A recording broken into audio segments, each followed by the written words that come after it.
अस्सलाम वालेकुम mid semester. Next topic जो हमारा वर्चुअल सिस्टम एंड सर्विसेज में है वो है मोबाइल क्लाउड कंप्यूटिंग।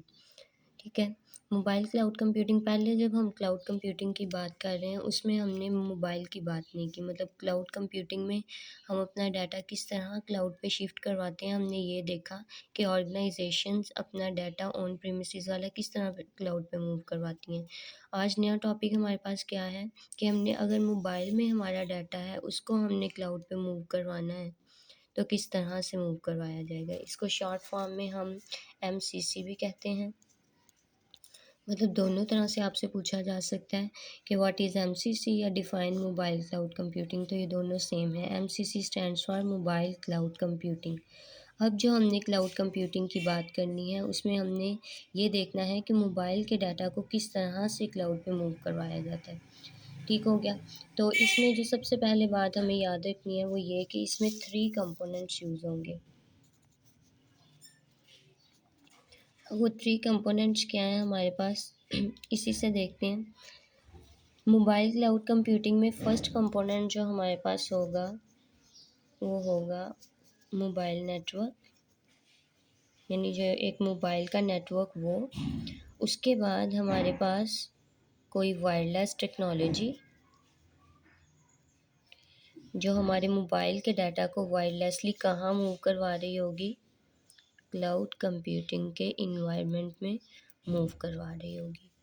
तो अगर इसके बेसिक कंपोनेंट्स आपसे पूछे जाएं तो there are 3 basic components of MCC, data mobile network, wireless technology and cloud computing. ठीक है, इन दोनों में मेजर डिफरेंस MCC और क्लाउड कंप्यूटिंग, इनमें मेजर डिफरेंस क्या है कि क्लाउड कंप्यूटिंग की जब हमने पहले बात की हम ये देख रहे थे कि हमने कोई प्रोजेक्ट बनाया, कोई एप्लीकेशन बनाई, कोई ऐप बनाई, ज़ाहिर है उसका सारा डाटा जो है वो किसी लैपटॉप में, किसी कंप्यूटर में सेव होगा, किसी PC में सेव होगा, वहाँ से हम वो डाटा क्लाउड पे मूव करवा रहे थे। अब हम देख रहे हैं कि जो डाटा हमारे पास मोबाइल में होता है उसको हम क्लाउड पे किस तरह से मूव करवा सकते हैं। तो उसके लिए हम एक आर्किटेक्चर देखते हैं। तो ये cloud computing, mobile cloud computing MCC का एक आर्किटेक्चर मैंने आपके सामने बनाया है, इंफ्रास्ट्रक्चर बल्कि बनाया है। आर्किटेक्चर की हम बात करते हैं। इसमें सबसे पहले क्या है कि डिफरेंट यूज़र्स हैं हमारे पास, user 1, user 2, user 3, user and so on users हैं हमारे पास, और ये मोबाइल डिवाइसेस को यूज़ कर रहे हैं। ठीक हो गया, डिफरेंट मोबाइल डिवाइसेस को यूज़ कर रहे हैं डिफरेंट यूज़र्स। अब यहाँ तक अगर हम बात करें, हमने पढ़े हमारे पास 3 कंपोनेंट्स हैं, मोबाइल नेटवर्क, वायरलेस टेक्नोलॉजी कोई भी, और फिर क्लाउड पे हम मूव करवाते हैं।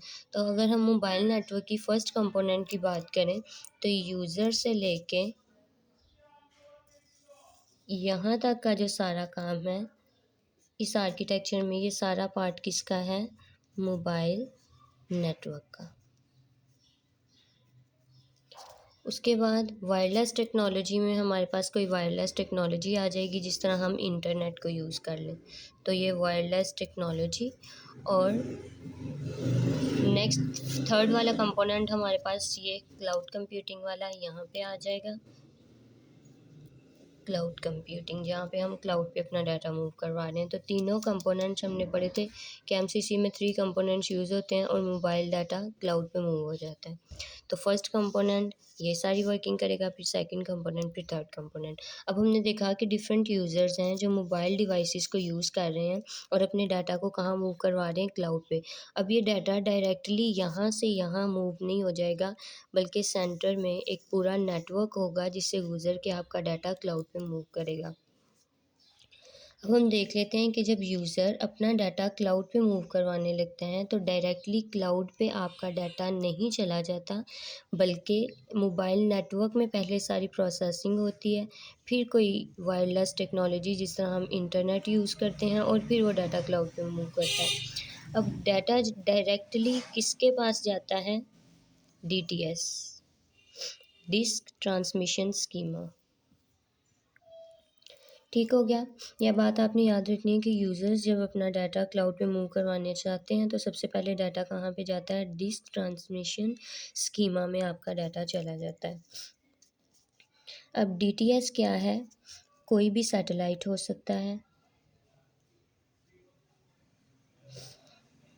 कोई भी एंटीना हो सकता है, कोई भी रडार जहाँ पे आपका डाटा सिग्नल्स की फॉर्म में जाता है, कोई भी नेटवर्क यूज़ किया जा सकता है।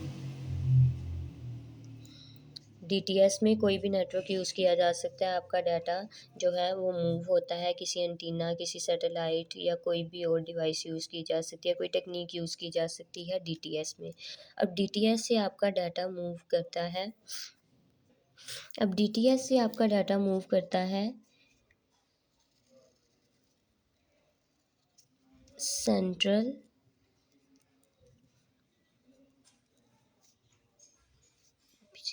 CESSOR सेंट्रल प्रोसेसर में। अब सेंट्रल प्रोसेसर से मूव करता है ये सर्वर में, ठीक है। और फिर सर्वर यहाँ पे दो काम करता है। एक तो वो यहाँ पे डेटाबेस बनाता है अपने यूज़ के लिए, और एक वो यहाँ पे एक और स्टेप परफॉर्म करता है जिसे हम ए कहते हैं। ठीक हो गया। यूज़र्स ने अपना डाटा मूव करवाना है क्लाउड पे, तो सबसे पहले डीटीएस में जाएगा। डीटीएस का आपको बता दिया कि यहाँ पे क्या होगा।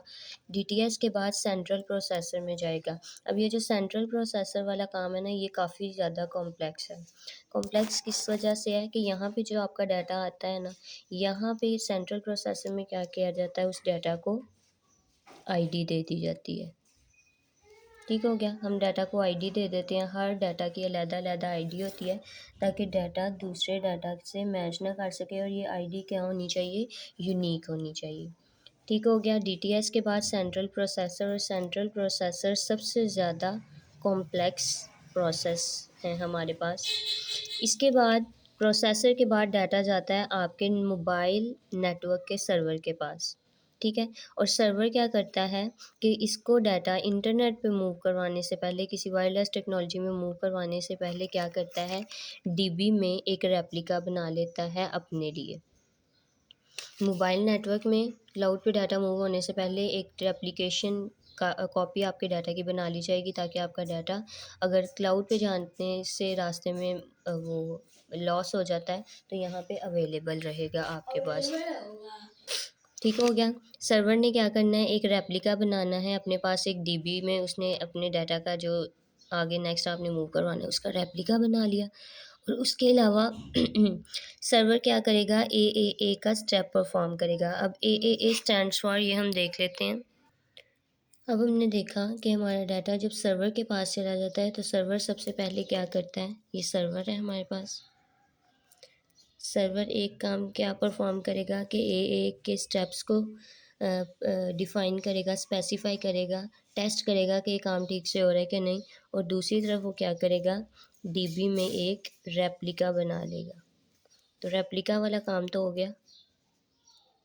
अब सेकंड है हमारे पास ए में first A stands for authentication. ये अथेंटिकेट करेगा कि जो डाटा है वो सही डिवाइस से सही आईडी के साथ मेरे पास आ रहा है कि नहीं। ऑथराइज़ करेगा। ऑथराइजेशन में क्या होता है कि हम एक्सेस चेक करते हैं कि जितना एक्सेस आपको मिला है वो एक्सेस हमारे पास मतलब उस एक्सेस में कमी तो नहीं की जा रही है। आपने अगर इतने के लिए एक्सेस मांगी है तो इतनी एक्सेस आपको दी जा रही है। और अकाउंटिंग में क्या होता है, अकाउंटिंग में क्या करते हैं हम कि जितनी भी हमारी क्यूरीज होती हैं ना, उन सब क्यूरीज को क्या कर दिया जाता है, लॉक आउट कर दिया जाता है, ताकि कोई तीसरा पर्सन उसको यूज़ ना कर सके। तो ये तीनों यानी एक तरह की ये सारी अथेंटिक वेरिफिकेशन और वैलिडेशन का प्रोसेस ही हो गया ना, कि हम डाटा बाहर भेजने से पहले अथेंटिकेट कर रहे हैं, ऑथराइज कर रहे हैं, अकाउंट कर रहे हैं कि हमारी कोई भी क्यूरी लीक आउट ना हो, हमें जितना एक्सेस हमने कहा गया हमें उतना ही एक्सेस मिले, और हमारा सही डाटा सही एक्सेस के साथ अथेंटिकेट होके वैलिडेट होके जाए।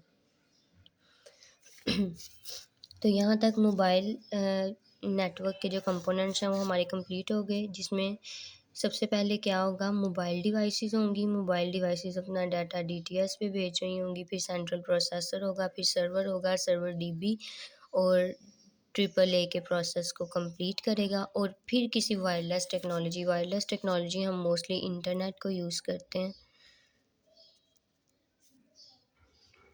कोई ये वाली हमारे पास यूज़ हो गई। इंटरनेट, अब इंटरनेट क्या करता है, थर्ड पार्टी है ना, ये हमारे पास अब थर्ड पार्टी ने डायरेक्टली ये भी क्लाउड पे डाटा मूव नहीं करवा देता, बल्कि ये किसको यूज़ करता है, एप्लीकेशन सर्विसेज को यूज़ करता है। अब इंटरनेट ने कनेक्ट किया एप्लीकेशन सर्विसेज से, एप्लीकेशन सर्विसेज कनेक्ट करेंगी क्लाउड की डीबी से। क्लाउड में जो डाटाबेस है, पहले यहाँ से डाटा होके यहाँ पे जाएगा, ठीक हो गया। इंटरनेट ने डाटा भेजा एप्लीकेशन सर्विसेज को, एप्लीकेशन सर्विसेज ने डाटा भेजा क्लाउड डीबी को, और क्लाउड डीबी में एक हमारे पास सीसी यानी क्लाउड कंट्रोलर भी होता है, जो सारे प्रोसेस को क्या कर रहा होगा, कंट्रोल कर रहा होगा, क्लाउड के सारे इन्वायरमेंट को। तो क्लाउड डीबी में जब कोई डाटा आएगा, ये जब कोई डाटा यहाँ से रिट्रीव किया जाएगा, सीसी कॉन्टेक्स्ट कंट्रोलर के पास या क्लाउड कंट्रोलर के पास वो सारी इन्फॉर्मेशन स्टोर की जाएगी। एक तो यहाँ पे डाटा स्टोर होगा, और डाटा से रिलेटेड सारी इन्फॉर्मेशन सीसी में स्टोर की जाएगी कि किस यूज़र ने भेजी, किस टाइम पे भेजी, कितने टाइम के लिए भेजी, वो सारी इन्फॉर्मेशन यहाँ पे होगी। तो हमने तीनों कंपोनेंट्स को डिस्कस कर लिया। अब मोबाइल कंप्यूटिंग के कुछ एडवांटेजेस आपसे पूछे जाते हैं, तो इसके एडवांटेजेस यही हैं कि ये हमारी स्टोरेज को, मोबाइल की स्टोरेज को ज़रा ईज़ प्रोवाइड कर देता है, हमारे मोबाइल पे ज़्यादा लोड नहीं होता, बल्कि क्लाउड पे हम डाटा को मूव करवा देते हैं। फ्लेक्सिबल होता है, रिलायबल होता है, और स्केलेबल होता है। हम इजीली डाटा मूव भी करवा सकते हैं और रिट्रीव भी करवा सकते हैं, इससे हमारी फंक्शनैलिटी पे कोई इफ़ेक्ट नहीं आता। तो इसके एडवांटेजेस हो गए। डिसएडवांटेजेस में क्या है कि इसका स्ट्रक्चर थोड़ा कॉम्प्लेक्स हो जाता है, और अगर सिग्नल वीक हो तो कम्युनिकेशन में एरर वगैरह भी आ सकते हैं।